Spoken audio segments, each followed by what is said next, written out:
සවස 6යි. මේ ශ්‍රී ලංකා ගුවන්විදුලි සංස්ථාවයි. මෙන්න පැවෘත්ති. සංස්කරණය මොහාන් පෙරේරා, ප්‍රකාශය ජානක සුනිත් බණ්ඩාර. අද රාත්‍රී 10 සිට 30 වෙනිදා අලුයම 4 දක්වා නිරෝධායන ඇඳරි නීතිය ක්‍රියාත්මකයි. එය කඩ කරන්නන්ට එරෙහිව දැඩිව නීතිය.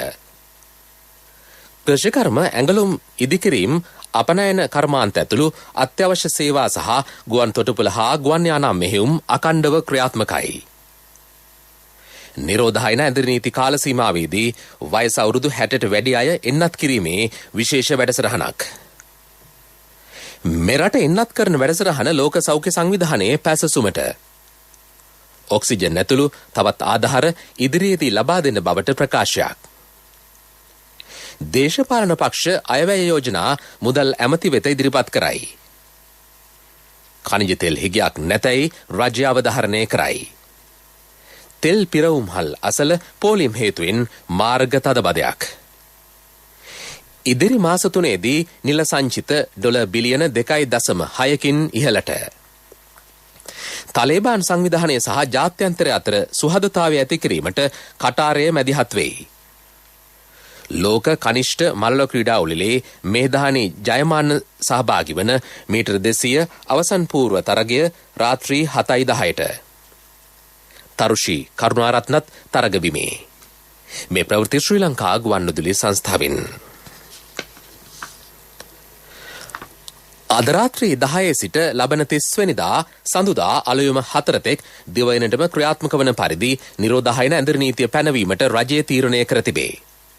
අත්‍යවශ්‍ය සේවා සහ ඇඟලුම් කර්මාන්ත ශාලාවල රැකියාවල නිරත වූවන් කෘෂි කර්මාන්තයේ දෙන අය සඳහා මෙය බල නොපාන බව COVID-19 පැතිරීම වැළැක්වීමේ ජාතික ක්‍රියාන්විත මධ්‍යස්ථානයේ ප්‍රධානී ජනරාල් ශවේන්ද්‍ර සිල්වා මහතා පවසයි.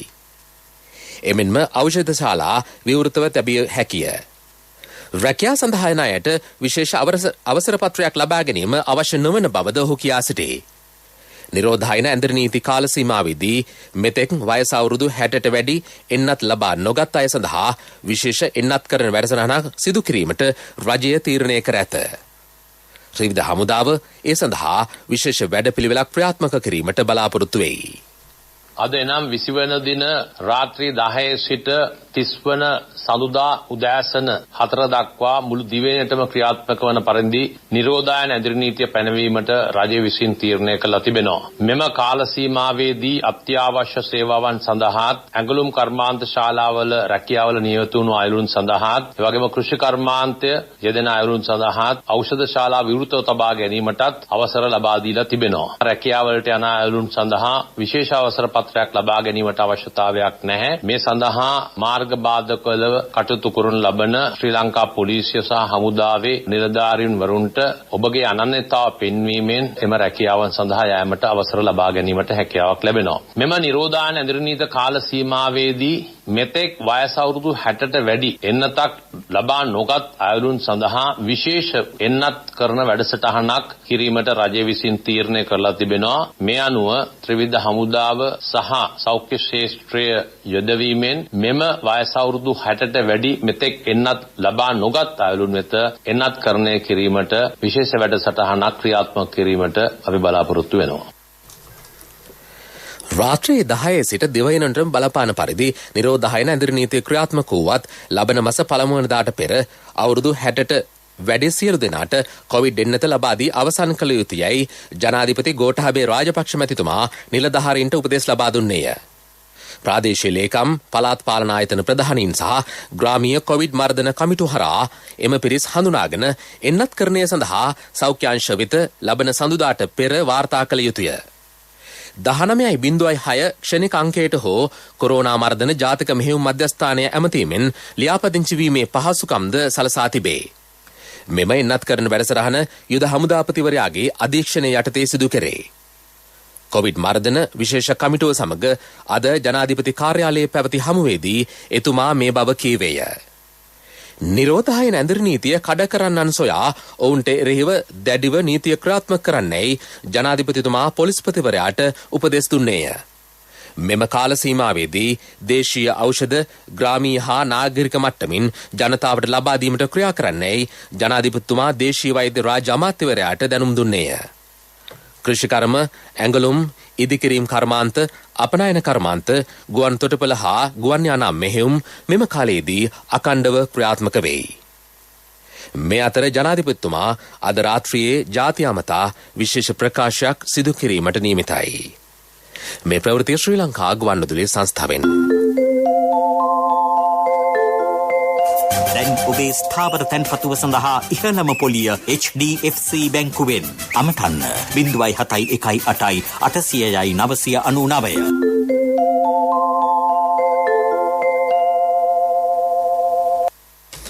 යලිත් ප්‍රවෘත්ති.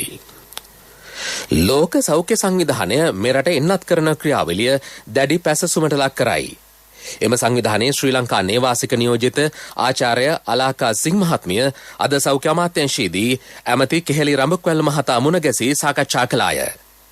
ජනාධිපතිතුමා ප්‍රමුඛ රජය එන්නත් කරන ක්‍රියාවලිය වෙනුවෙන් දක්වන උනන්දුව ඉතා විශිෂ්ට බව ඇය කීවාය. හදිසි වෛද්‍ය පාසුකම් මෙරටට සැපයීම පිළිබඳව ඇය සාධනීය අදහස් පළ කළාය. යුරෝපා සංගමේ රටවල් සමග සාකච්ඡා කොට ඔක්සිජන් සැපයීමටද ක්‍රියා කරේ. රැපිඩ් ඇන්ටිජන් කට්ටල තව තවත් මෙරටට ලබා දිය හැකි බව ඇය කීවාය.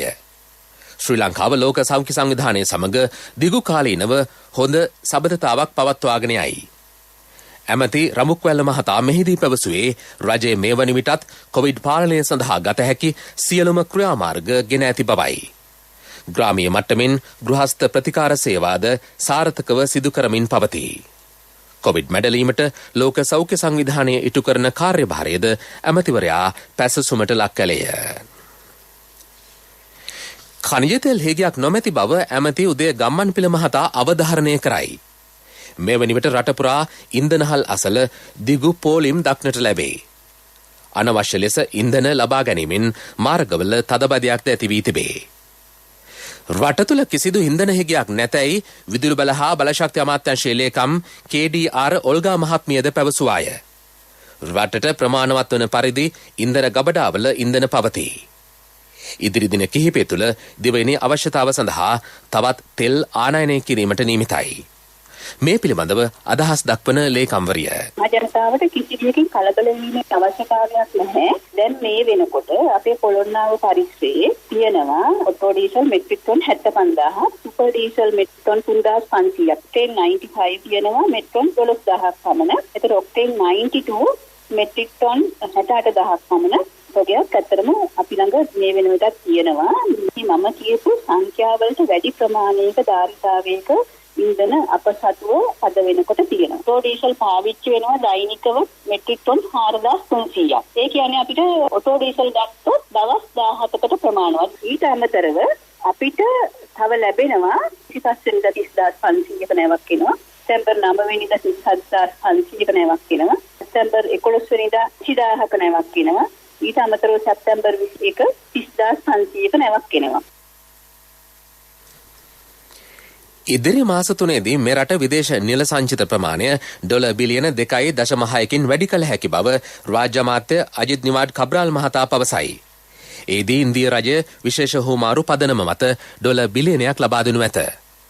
එමෙන්ම අන්තර්ජාතික මුල්‍ය අරමුදලෙන් ලැබෙන ඩොලර් මිලියන 800ට ආසන්න මුදල සහ දකුණු ආසියානු කලාපීය රටවල මුල්‍ය පහසුකම් ක්‍රමවේදය යටතේ ඩොලර් මිලියන 400ක් ලැබීමට නියමිතයි.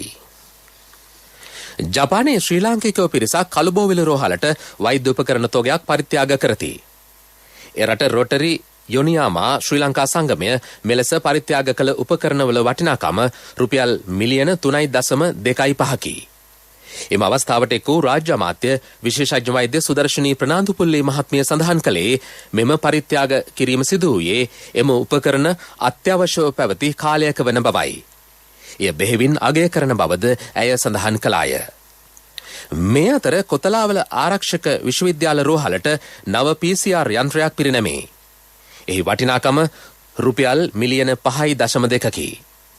SLT මොබිටෙල් ආයතනය මෙම පරිත්‍යාගය සිදු කර තිබේ. මීට පෙර එම ආයතනය මාතලේ දිස්ත්‍රික් මහරෝහලට හා කරවනැල්ල මූලික රෝහලට PCR යන්ත්‍ර පරිත්‍යාග කර තිබේ. SLT මොබිටෙල් දාන පාරමිතා වැඩසටහන යටතේ මෙම සත්කාරක වැඩසටහන ක්‍රියාත්මක වෙයි. කොරෝනා වසංගතය හේතුවෙන් රටවල් වසා දැමීම නිසා සැපයුම් ක්‍රියාවලිය මෙන්ම නිෂ්පාදන ක්‍රියාවලිය අඩපණ වී බඩු මිල ඉහළ යාම සිදුවන බව ඇමති ආචාර්ය බන්දුල ගුණවර්ධන මහතා පවසයි. රට වැසීමට බල කරන පුද්ගලයන් හා සංවිධාන එහිදී සිදුවන රටක ආර්ථිකය කඩාවැටීම පිළිබඳවද ජනතාවට කරුණු අවබෝධ කර දීම අත්‍යවශ්‍ය බව ඔහු කියා සිටී. මීළඟට ප්‍රමුඛ පුවත. දැන් HDFC බැංකුවෙන් EPF ණයතොරතුරු හා සේවාවන් SMS එකකින් රාජ්‍ය හා පෞද්ගලිකංශයේ රැකියාවේ නියුතු ඔබ කොහේ සිටියත් EPF ණයතොරතුරු හා සේවාවන් ලබා ගැනීම සඳහා කළ යුත්තේ EPF හිස්තැනක් නම හා ප්‍රදේශය සඳහන් කර 071 800 999ට SMS එකක් එවීම පමණයි. HDFC බැංකුව ඔබ අප සුරකින්න බැංකුව. ප්‍රමුඛ පුවත ඔබ වෙත ගෙනෙන්නේ සෑම ගෙදරකම සිටිය යුතු වෙද මහත්මයා සිද්ධාලේප. මෙරට දේශපාලන පක්ෂ තුනක නායකයින් නිකුත්දා පාර්ලිමේන්තු සංකීර්ණයේදී මුදල් අමාත්‍ය බැසිල් රාජපක්ෂ මහතා හමු වී තිබේ. එම පක්ෂ තුන වෙන වෙනම ඇමතිවරයා හමු වී අයවැය යෝජනා පිළිබඳව සාකච්ඡා කර ඇත. මහජන එක්සත් පෙරමුණේ නායක ඇමති දිනේෂ් ගුණවර්ධන, ජාතික නිදහස් පෙරමුණේ නායක ඇමති විමල් වීරවංශ, ප්‍රජාතන්ත්‍රවාදී වාමාංශික පෙරමුණේ නායක වාසුදේව නානායක්කාරයන් මහත්වරුන් මෙසේ මුදල් ඇමති හමු වී තිබේ. අයවැය සඳහා දේශපාලන පක්ෂ කිහිපයක්ම සිය යෝජනා ඉදිරිපත් කර ඇත.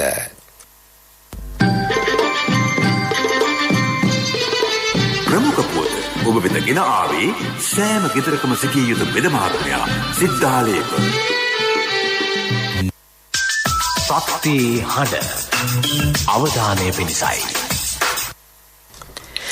නිවෙස්ගත නිරෝධායනයට ලක්ව සිටින කොවිඩ් ආසාදිතයන් රෝහල් ගත කළ යුත්තේ කුමන අවස්ථාවකද යන්න පවුලේ අය අවධානයෙන් පසුවිය යුතු බව සෞඛ්‍ය අමාත්‍යාංශය අවධාරණය කරයි.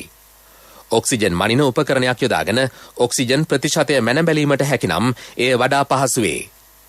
ඔක්සිජන් ප්‍රතිශතය 96ට වඩා අඩු වුවහොත් අනිවාර්යෙන්ම ආසාදිතයා රෝහල් ගත කළ යුතුය. එවන් අවස්ථාවක් මතු වුවහොත් ක්ෂණික ඇමතුම් අංක ඔස්සේ රෝගියා පිළිබඳව දැනුම් දීම අත්‍යවශ්‍ය බව සෞඛ්‍ය අමාත්‍යාංශය අවධාරණය කරයි. සමස්ත මහජනතාවගේ කඩිනම් අවධානය පිණිසයි. විදෙස් පුවත්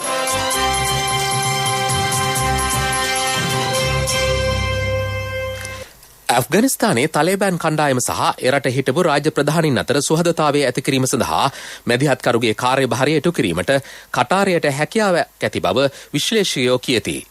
ඉකුත් වසර කිහිපයේ තලේබාන් සහ ඇෆ්ගනිස්තාන රජය මෙන්ම ඇමරිකාව අතර සාමසාකච්ඡා සිදු කිරීමට කටාරය සිය දායකත්වය ලබා දුන්නේය. තලේබාන් ප්‍රධාන දේශපාලන නායකයා වන මුල්ලා අබ්දුල් ගානි මේ සතියේදී කටාරයේ සිට ඇෆ්ගනිස්තානයට පැමිණීමට අපේක්ෂිතයි. මේ වන විට ඇෆ්ගනිස්තානයේ තලේබාන් විරෝධී කණ්ඩායම් උද්ඝෝෂණ කීපයක් සඳහා එක්ව ඇතැයි විදේශ පුවත් වාර්තා කරයි.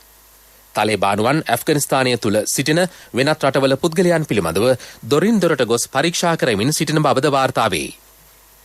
ඒ නිසා එරට සිටින ඇෆ්ගනිස්තාන ජනතාව මෙන්ම විදේශ ජාතිකයෝද බිහිතියට පත්ව සිටිති. මේ අතර විදේශ රටවල් සිය ජනතාව මුදා ගැනීම සඳහා අඛණ්ඩව කටයුතු කරමින් සිටිති. ඇෆ්ගනිස්තාන කාන්තාවන් මේ වන විට සිය රැකියා සම්බන්ධයෙන් විරෝධතා ප්‍රකාශයට පත් කරමින් පවතින බව විදේශ පුවත් වාර්තා කරයි. හින්දුස්තාන් ටයිම්ස් වෙබ් අඩවිය අනාවරණය කරන්නේ තලේබාන් සංවිධානය තම රැකියා කරගෙන යාමට අවස්ථාව නොදෙන බව ඇෆ්ගනිස්තානයේ බැංකු සේවිකාවන් පිරිසක් අනාවරණය කර ඇති බවයි. මේ වන විට තලේබාන් විරෝධී කණ්ඩායම් එරට විරෝධතා ව්‍යාපාර ක්‍රමක්‍රමයෙන් දියත් කරන බවද වාර්තා වේ. පෙරසර සංවර්ධනයක පුවත් සම්පින්ඩනය සංවර්ධන පුවත් ඔබ වෙත ගෙනෙන්නේ නවීන තාක්ෂණයේ බලමහිමය මෙල්වා QST අපේ රටේ අපේම දෙයක්. මොහොතින් මොහොත ලක්ෂ ගණනින් වාසනාවන්තයින් බිහි කරන CIB ජනජය වාසනාව ආරම්භුණා. අගෝස්තු 31 දක්වා ඔබේ බිල්පත්‍ර වටිනා තෑගි. මාසික දිනුම් ඇදීමෙන් රුපියල් 3000කට වැඩි බිල්පත් සඳහා වටිනා අප්ට්‍රැක්ටර්. ත්‍රිකුණාමල දිස්ත්‍රික්කයේ මෙතෙක් වගා නොකළ ඉඩම්වල වගා කිරීමට ඉදිරියේදී නව ව්‍යාපෘති ක්‍රියාත්මක කරන බව ත්‍රිකුණාමල දිස්ත්‍රික් ලේකම් කාර්යාලය සඳහන් කරයි. දිස්ත්‍රික්කයේ ප්‍රාදේශීය ලේකම් කොට්ටාස 11ම සම්බන්ධීකරණය කර ගනිමින් මෙම කටයුතු සිදු කරේ. නව තාක්ෂණික ක්‍රමවේදයන් යොදා ගනිමින් මෙම වැඩසටහන් ක්‍රියාවට නැංවීමට අපේක්ෂිතයි. පෙරසර සංවර්ධනයක පුවත් සම්පින්ඩනය සංවර්ධන පුවත් ඔබ වෙත ගෙන ආවේ මහත්තයා ගේ හදනවනේ. ඔව් මුදලාලි මම මේ ආවෙත් හොඳ කම්බි ටිකක් ගන්න කියලා. මම දෙන්නම් මහත්තයාට ඉස්තරම්ම කම්බි જાතිය. මට ඕන මුදලාලි මෙල්වා කම්බි. මෙල්වම තමයි මහත්තයා මේ අලුත්ම මෙල්වා QST කම්බි. ලෝකේ දියුණු රටවල් ඔක්කොම පාවිච්චි කරන්නේ QST කම්බි. මට මුදලාලි මිලිමීටර් 16 කම්බි වලින් දෙන්නකෝ. බය වෙන්න එපා මහත්තයා. මිලිමීටර් 10 ඉඳලා 32 වෙනකල්ම SLS සහතිකෙත් තියෙනවා. අනික ඕන හાર્ඩ්වෙයාර් එකකින් ගන්නත් පුළුවන්. නවීන තාක්ෂණයේ බලමහිමය මෙල්වා QST අපේ රටේ අපේම දෙයක්. මොහොතින් මොහොත ලක්ෂ ගණනින් වාසනාවන්තයින් බිහි කරන CIB ජනජය වාසනා ඇරඹුණා. අගෝස්තු 31 දක්වා ඔබේ බිල්පතට වටිනා තෑගි. මාසික දිනුම් ඇදීමෙන් රුපියල් 3000කට වැඩි බිල්පත් සඳහා වටිනා අප්ට්‍රැක්ටර්. ක්‍රීඩා පුවත්. කෙන්යාවේ නයිරෝබිහිදී පැවැත්වෙන ලෝක කනිෂ්ඨ ශූරතා මල්ල ක්‍රීඩා තරගාවලියේ මීටර් 210 වෙනි සව්වේ මූලික වටේ තරගයට ඉදිරිපත් වූ මේදානී ජයමන්න ක්‍රීඩකාව අවසන් පූර්ව වරයට සුදුසුකම් ලැබුවාය. සිවන ස්ථානය ලබා ගනිමින් ඇය මෙම වරම් හිමි කරගත්තාය. ඇය තරගය අවසන් කළේ ඇයගේ හොඳම දක්ෂතාවය පෙන්වමිනි. එය තත්පර 24.01කි. මෙරට ක්‍රීඩිකාවක එම ඉසව්වෙන් වාර්තා කළ හොඳම තුන්වන කාලය වන්නේද මෙයයි. මීට පෙර සුසන්තිකා ජයසිංහ සහ දමයන්ති දර්ශා හොඳම කාලය වාර්තා කර තිබින. මේදානී සහභාගි වන අවසන් පූර්ව වටේ තරගය අද රාත්‍රී 7:10ට පැවැත්වේ.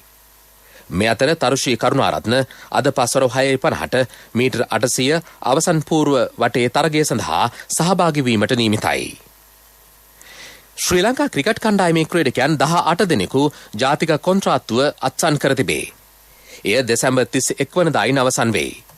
ධනංජය ද සිල්වා, කුසල් පෙරේරා, දිමුත් කරුණාරත්න, සුරංග ලක්මාල්, දසුන් ශානක, වනිදු හසරංග, ලසිත් ඇඹුල්දෙනිය, පැතුම් නිශ්ශංක, ලහිරු තිරිමාන්න, දුෂ්පන්ත චමීර, දිනේෂ් චන්දිමාල්, ලක්ෂාන් සඳකැන්, විශ්ව ප්‍රනාන්දු, ඕෂධ ප්‍රනාන්දු, රමේෂ් මෙන්ඩිස්, ලහිරු කුමාර, අශේන් බණ්ඩාර සහ අකිල ධනංජය එම ක්‍රීඩකයෝ වෙති.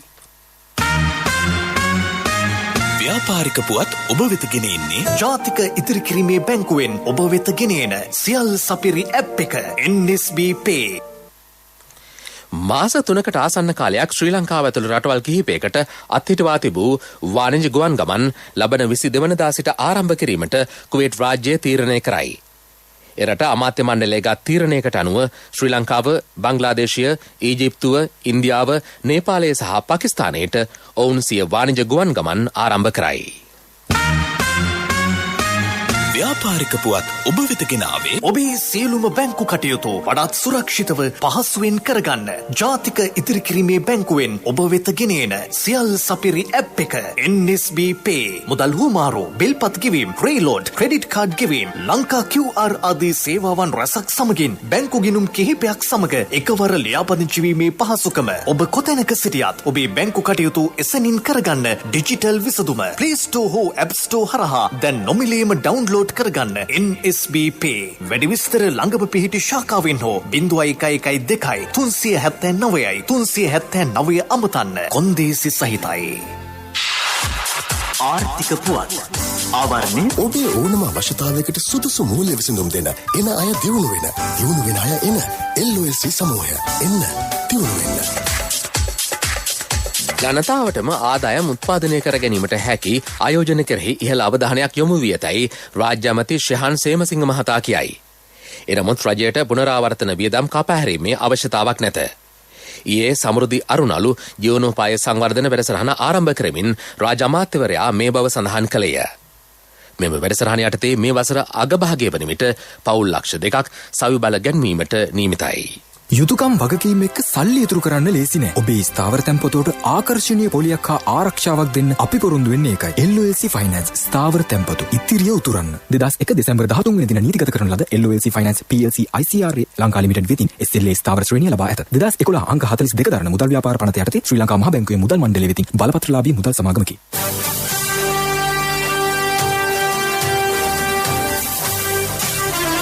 කාලගුණ වාර්තාව ඔබ වෙත ගෙන එන්නේ. සයුරු දීවර කාලගුණ තොරතුරු සේවාව.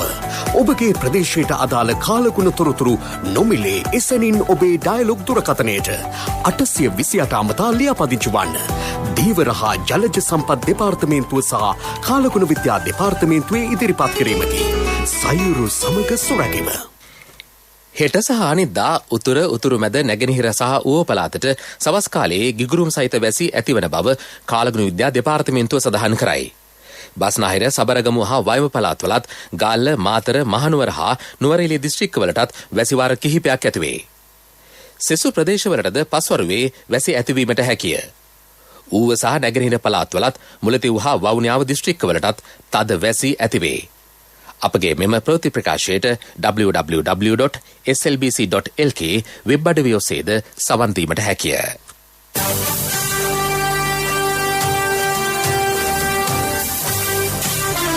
කාලගුණ වාර්තාව ඔබ වෙත ගෙන ආවේ. සයුරු දීවර කාලගුණ තොරතුරු සේවාව. ඔබගේ ප්‍රදේශයට අදාළ කාලගුණ තොරතුරු නොමිලේ එසැනින් ඔබේ ඩයලොග් දුරකථනයට 828 අමතා ලියාපදිංචි වන්න.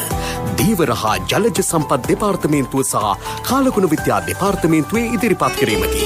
සයුරු සමග සුරැකීම. යලි සිරස්තල අද රාත්‍රී 10 සිට 30 වෙනිදා අලුයම 4 දක්වා නිරෝධායන ඇඳරි නීතිය ක්‍රියාත්මකයි. එය කඩ කරන්නන්ට එරෙහිව දැඩිව නීතිය. කෘෂිකර්ම ඇඟලුම් ඉදිකිරීම් අපනයන කර්මාන්ත ඇතුළු අත්‍යවශ්‍ය සේවා සහ ගුවන් තොටුපළ හා ගුවන් යානා මෙහෙයුම් අකණ්ඩව ක්‍රියාත්මකයි. නිරෝධායන ඇඳරි නීති කාල සීමාවේදී වයස අවුරුදු 60ට වැඩි අය එන්නත් කිරීමේ විශේෂ වැඩසටහනක්. මෙරට එන්නත් කරන වැඩසටහන ලෝක සෞඛ්‍ය සංවිධානයේ පැසසුමට ඔක්සිජන් ඇතුළු තවත් ආධාර ඉදිරියේදී ලබා දෙන්න බවට ප්‍රකාශයක්. දේශපාලන පක්ෂ අයවැය යෝජනා මුදල් ඇමති වෙත ඉදිරිපත් කරයි. ඛනිජ තෙල් හිගයක් නැතැයි රජය අවධාරණය කරයි. තෙල් පිරවුම්හල් අසල දිගු පෝලිම් හේතුවෙන් මාර්ග තදබදයක්. ඉදිරි මාස 3ේදී නිල සංචිත ඩොලර් බිලියන 2.6කින් ඉහළට. තලේබාන් සංවිධානය සහ ජාත්‍යන්තරය අතර සුහදතාවය ඇති කිරීමට කටාරය මැදිහත් වෙයි. ලෝක කනිෂ්ඨ මල්ල ක්‍රීඩා උළෙලේ මේදානී ජයමාන්න සහභාගී වන මීටර් 200 අවසන් පූර්ව තරගය රාත්‍රී 7:10ට. තරුෂි කරුණාරත්නත් තරග බිමේ. අපේ මීළඟ ප්‍රධාන ප්‍රවෘත්ති ප්‍රකාශය අද රාත්‍රී 9ට. සඳහා ප්‍රවෘත්ති සමාප්තයි.